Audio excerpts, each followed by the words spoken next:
Praise the lord అండి. నేటి దినవాక్యం హెబ్రీలకు రాసిన పత్రిక 10వ అధ్యాయం 14వ వచనం. ఒక్క అర్పణ చేత ఈయన పరిశుద్ధపరచబడు వారిని సదాకాలమునకు సంపూర్ణులుగా చేసి ఉన్నాడు. చిన్న ప్రార్థన చేసుకుందాం. మహాపరిశుద్ధుడగు దేవా, నిత్యుడగు తండ్రి, మీకే స్తోత్రములు స్తుతులు. తండ్రి, మరి ఈ వాక్యముకు మర్మములను మేము బహుబలముగా గ్రహించుకొనుటకు ఆత్మ నడిపింపును మాకు దయచేయండి. వింటున్న వారికి వినగల చెవులను, గ్రహించుకోగల మనస్సును దయచేయండి. ఈ స్నామంలో ప్రార్థిస్తున్నాం తండ్రి, ఆమేన్. ఒక్క బలిగా ఆయన పరిశుద్ధపరచబడుచున్నాడు. ఇది ఎంతో అత్యంత శక్తివంతమైన మరియు ఓదార్పునిచ్చే సత్యాలలో ఒకటని మనం తెలుసుకోవాలి. యేసు తనను తాను సిలువపై అర్పించుకోవడం ద్వారా, ఒకే త్యాగం ద్వారా తనకు చెందిన ప్రతి ఒక్కరిని శాశ్వతంగా పరిపూర్ణులుగా చేశాడు అని అది చెబుతుంది. అంటే మీరు యేసుపై నమ్మకం ఉంచినట్లయితే దేవునితో మీ స్థానం ఇప్పటికే స్థిరపరచబడింది. మీరు పూర్తిగా అంగీకరించబడ్డారు, క్షమించబడ్డారు మరియు సరిదిద్దబడ్డారు. తాత్కాలికంగా కాదు. చాలా జాగ్రత్తగా వినండి. మీరు శాశ్వతంగా పరిశుద్ధపరచబడ్డారు. అదే సమయంలో ఈ క్రమములో మీరు పవిత్రపరచబడ్డారు అని కూడా దేవుని యొక్క వాక్యం సెలవిస్తుంది. మనం పవిత్రులుగా చేయబడుతున్నాము అని కూడా ఈ వచనం చెబుతుందంటే దాని అర్థం ఏంటంటే, యేసు కారణంగా మనం ఇప్పటికే దేవుని దృష్టిలో పరిపూర్ణులుగా అయినప్పటికీ మన దైనందిన జీవితాలలో ఆయనలాగా మారే ప్రక్రియలో మనం ఇంకా ఉన్నామని ఈ వచనం సెలవిస్తుంది. అయితే మొదట చెప్పిన పరిశుద్ధత, తర్వాత మాట్లాడుతున్న పవిత్రత, ఈ రెండు కూడా ఒక క్రైస్తవుని యొక్క జీవితంలో నిజమే. అయితే మనం స్థితిలో పరిపూర్ణలుగా చేయబడ్డాము మరియు ఆచరణలో మనం పవిత్రులుగా చేయబడుతున్నాము. ఈ వచనం క్రైస్తవ జీవితంలోని రెండు భాగాలను కలిపి చెబుతుంది. ఇప్పటికే పూర్తయినవి అని మరియు ఇంకా అమలు చేయబడుతున్నవని, యేసు దానిని భద్రపరిచాడు మరియు దానిని జీవించడానికి మనల్ని ఆయన రూపొందించాడన్నదే ఈ వాక్యం యొక్క మర్మము. మరి అనాది కాలంలో పాత నిబంధనలో మనం చూసినప్పుడు యాజకులు దినదినము బలులు అర్పించేవారు. కానీ వారు దేవునితో శాశ్వత శాంతిని ఎన్నడూ కూడా తీసుకురాలేదు. ఆ అర్పణల ద్వారా ప్రజలు నిజంగా ఎప్పుడూ పరిపూర్ణులుగా చేయబడలేదు. వారు ఆచారబద్ధంగా శుభ్రంగా ఉండగలరు, కానీ వారి హృదయాలు మారలేదు. వారు మళ్ళీ తిరిగి రావాల్సి వచ్చింది.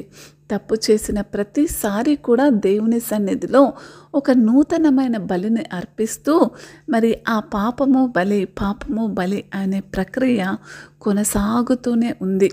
మరి అక్కడ అనేక యాజకులు ఉండి బలులు అర్పిస్తున్నారు. కానీ కొత్త నిబంధనలో మాత్రం బలి అనేది ఒకసారి అయిపోయింది. మన పాపాలను బట్టి యేసు చిందించిన రక్తము మన పాపాలను తుడిచివేసేంతగా ఒక యాజకుడే, ప్రధాన యాజకుడే మన కోసం సిలువపై బలియాగమయ్యాడు.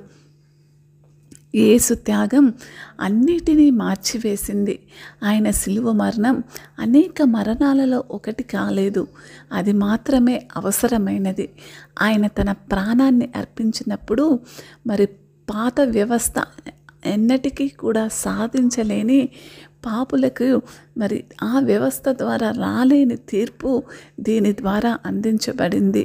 పాపులు దేవునితో సరిదిద్దబడడానికి శాశ్వతమైన, ప్రభావవంతమైన మరి ఎప్పటికీ అందుబాటులో ఉండే మార్గంలోకి నడిపించబడతాడు.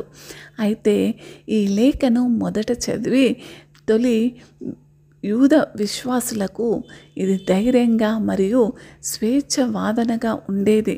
ఎందుకంటే ఆలయం అవసరం లేదు, మరిన్ని త్యాగాలు అవసరం లేదు. ఇక్కడ మనకు కేవలం కావాల్సింది ఏంటంటే యేసును విశ్వసించడమే అని వారు తెలుసుకున్నారు. జీవితాన్ని మార్చే 2 సత్యాలను ఈ వచనం బోధిస్తుంది. నీతిమంతులుగా తీర్చబడడం పూర్తవుతుంది. అంటే మీరు క్రీస్తులో ఉంటే మీరు శాశ్వతంగా పరిపూర్ణలుగా చేయబడ్డారు. అంటే మీ అపరాధము పోయింది. ఎప్పుడైతే నువ్వు అబద్ధములు చెప్పడం, మోసం చేయడం, వ్యక్తిగతంగా నువ్వు శరీరంతో చేసే ప్రతి పాపము, మనసుతో ఆలోచించే ప్రతి ఆలోచన, మీ పాపాలను క్షమించబడ్డాయి. మరియు మీరు దేవునిచే పూర్తిగా అంగీకరించబడ్డారు. మీరు తీర్పుకు భయపడాల్సిన అవసరం లేదు.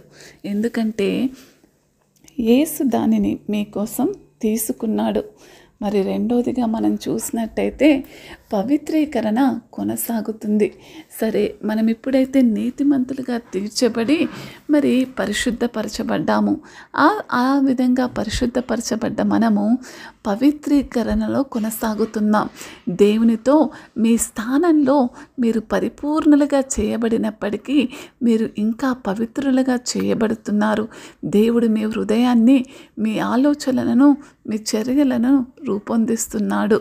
మరి మిమ్మల్ని రోజు రోజుకు యేసులాగే మారుస్తున్నాడు. ఇది ఈ రెండు కూడా నిజానికి మనం చూసినప్పుడు మనకు సహాయపడుతుంది. మనం దేవునికి ఎవరైతే మనము దేవునికి సరిపోమని అనుకోవడం లేదో, మరి దేవాతి దేవుని ఖచ్చితంగా ఈ రెండిటి ద్వారా మనం క్రీస్తులో పూర్తిగా అంగీకరించబడ్డాము. మరియు ఆయన మనల్ని అంగీకరించాడు, ఆయన మనల్ని మారుస్తున్నాడు అని ఎంతో స్పష్టంగా తెలియజేయబడుతుంది.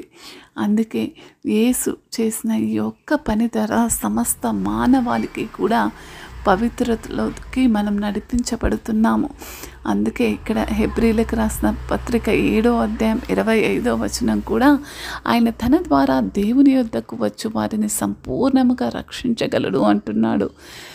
రోమేలకు రాసిన పత్రిక 5వ అధ్యాయం 1వ వచనం చూసినప్పుడు విశ్వాసము ద్వారా మనము నీతిమంతులుగా తీర్చబడి మన ప్రభువైన యేసుక్రీస్తు ద్వారా దానితో సమాధానము కలిగి ఉందుము. కొరింథీయులకు రాసిన 2వ పత్రిక 3వ అధ్యాయం 18వ వచనం చూసినప్పుడు మనం ఆయన స్వరూపంలోనికి అంతకంతకు అధిక మహిమతో రూపాంతరము చెందుచున్నాము. మరి ఈ వచనాలు ఖచ్చితంగా నేటి క్రైస్తవులకు, మరి మీరు యేసును విశ్వసించినట్లయితే మీరు ఇప్పటికే దేవుని దృష్టిలో పరిపూర్ణులుగా చేయబడ్డారు. మీరు భయంతో లేదా అపరాధ భావనతో జీవించాల్సిన అవసరం లేదు. మీరు తగినంత చేశారా అని మీరు ఆశ్చర్యపోయే అవసరం లేదు. యేసు తగినంత చేశాడు.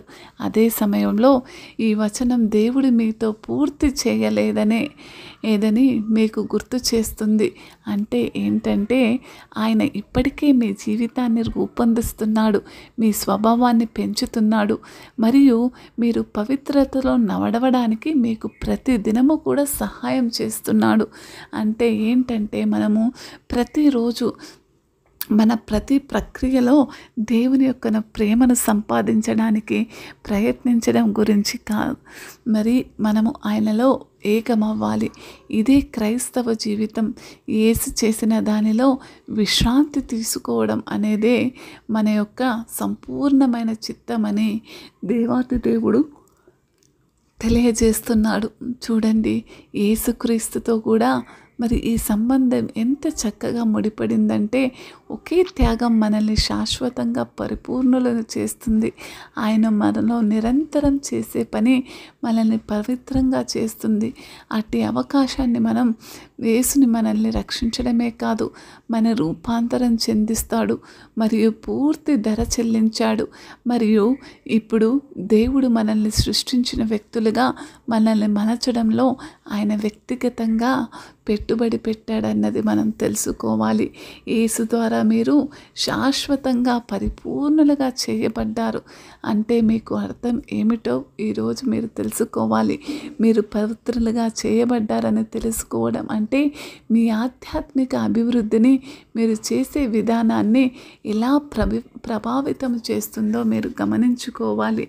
దేవాతి దేవుడిచ్చిన ఈ సందేశాన్ని బట్టి మరి నిజంగా దేవునికి నువ్వు ఎంత దగ్గరగా ఉంటున్నావో, నీ అనుదిన పరిచర్యలో దేవుడైతే మనల్ని పరిశుద్ధపరిచాడు.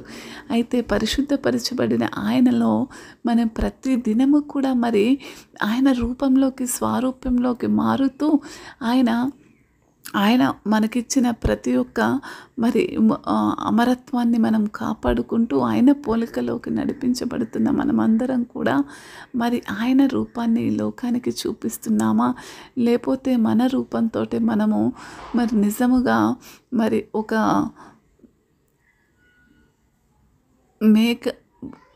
గొర్రెపిల్ల చర్మం కప్పుకున్న మరి మేక పిల్లలానో, పులి పిల్లలానో మనం జీవిస్తున్నావా? మీరు ఒక్కసారి మిమ్మల్ని మీరు పరీక్షించుకోండి. దేవుడు సంపూర్ణమైన పరిశుద్ధత నుంచి, శాశ్వతమైన పరిశుద్ధత నుంచి మనందరికీ కూడా చక్కటి సమాధానాన్ని అందజేయాలని ఆశపడ్డాడు. చక్కటి రూపాంతరాన్ని దయచేయాలని ఆశపడ్డాడు. క్రీస్తు విషయానికి వస్తే మరి ఎంత చక్కగా దేవుడు ప్రతి విషయం, మీరు మన వల్ల కాదేమో కానీ దావీదు రాజు వల్ల అయింది కదా, ఏలియా వల్ల అయింది కదా, ఒక సమూయేలు వల్ల అయింది కదా, వారు కూడా మన వంటి వారే కదా. ప్రతిరోజు కూడా వారి వలె మనం అందరం కూడా మరి క్రీస్తు యొక్క రూపాన్ని ధరించుకున్న వారిలాగా మరి ఆయనలో ఎదగాలని దేవాతి దేవుడు ఈరోజు సెలవిస్తున్నాడు. క్రీస్తు అనే గొప్ప ప్రధాన యాజకుడు మరియు ఆయన అర్పణం, మనం అర్పించగల గొప్ప త్యాగం, మన కోసమే ఆయన అర్పించగల గొప్ప త్యాగం అని దాన్ని జ్ఞాపకం చేసుకుంటూ మన జీవితాలను ముందుకు తీసుకెళ్దాం. దేవాతి దేవుడిచ్చిన సందేశాన్ని బట్టి ప్రార్థిద్దాం. దేవా, ఈ వాక్యం యొక్క మర్మములను మేము గ్రహించుకొని ముందుకెళ్ళుటకు మాకు సహాయం చేయండి. యేసు నామములో ప్రార్థిస్తున్నాం తండ్రి, ఆమేన్.